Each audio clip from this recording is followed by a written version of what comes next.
Ito mga katremi, sinurbi natin yung ano dito. Luya kung malalaki ng laman.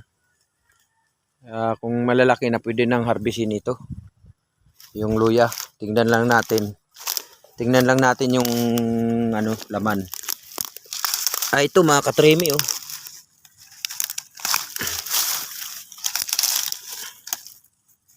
Laki nga oh. Pwede na ito pang harvest mga katremi oh. Oh. Laki na ng laman oh.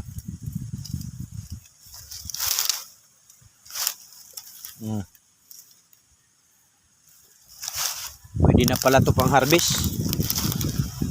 Oh, maano na yung mga laman. Oh, ayan oh.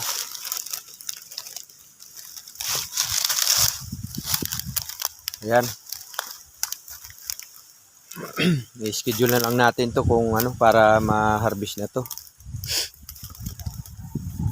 Pero ito pwedeng ano muna kasi buhay na buhay pa yung mga puno niya eh. Pag talagang gusto mong anuhin yan, yung kailangan patay na yung katawan niya. Bago harvestin talagang ano na yun, magulang na rin.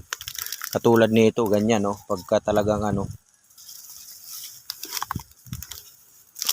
magulang na. Ito, lalaki naman ang laman eh. Ayan no.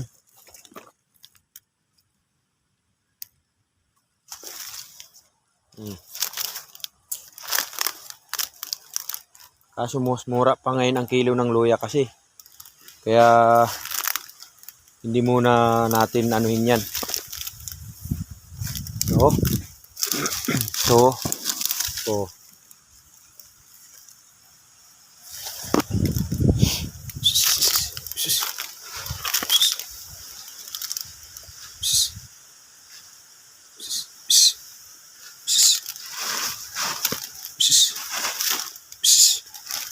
parang may naamoy yung aso ah. Oh. Ay mga katremi oh, parang may naamoy yung aso oh. Baka bayawak yan.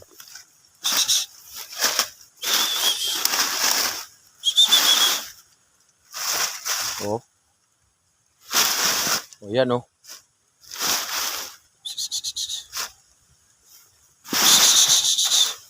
Oh. Parang kabayo yan eh. Pag may naamoy siya, parang kabayo oh.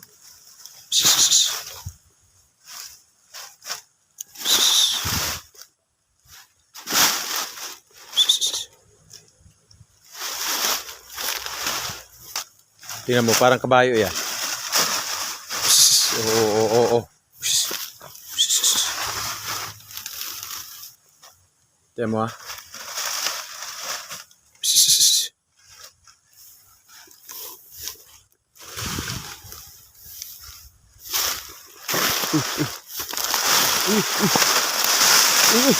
Uy.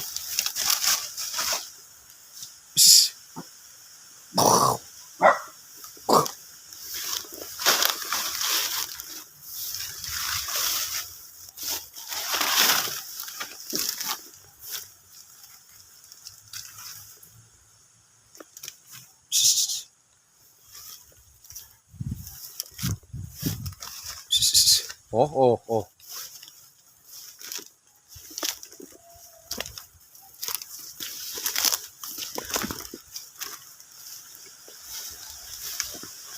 Loko nga aso na.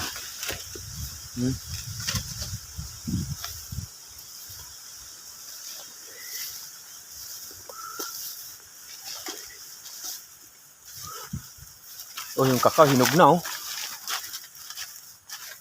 Ito hinog na oh. Oh. Ito katremi hinog na oh.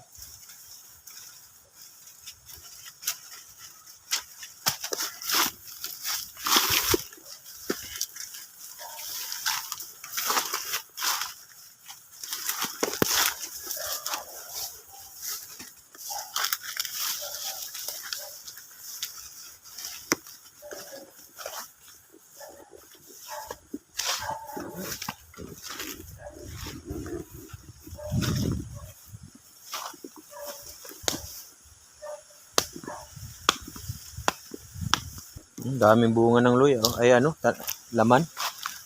Oh.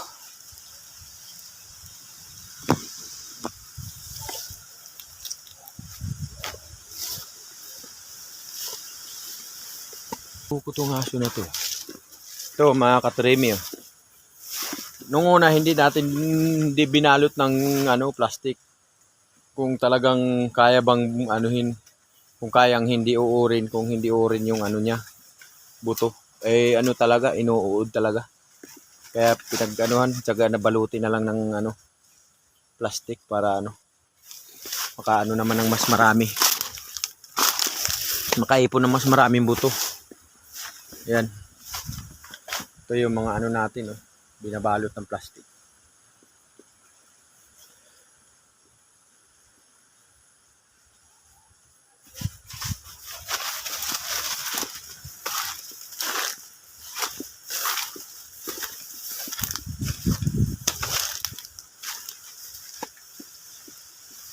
Yan, oh.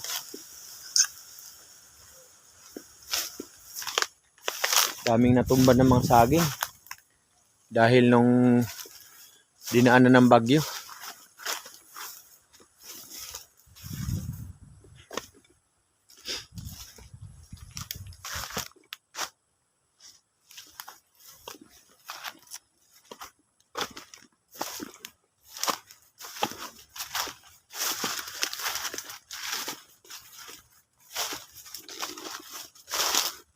Nalaki ng bunga, oh.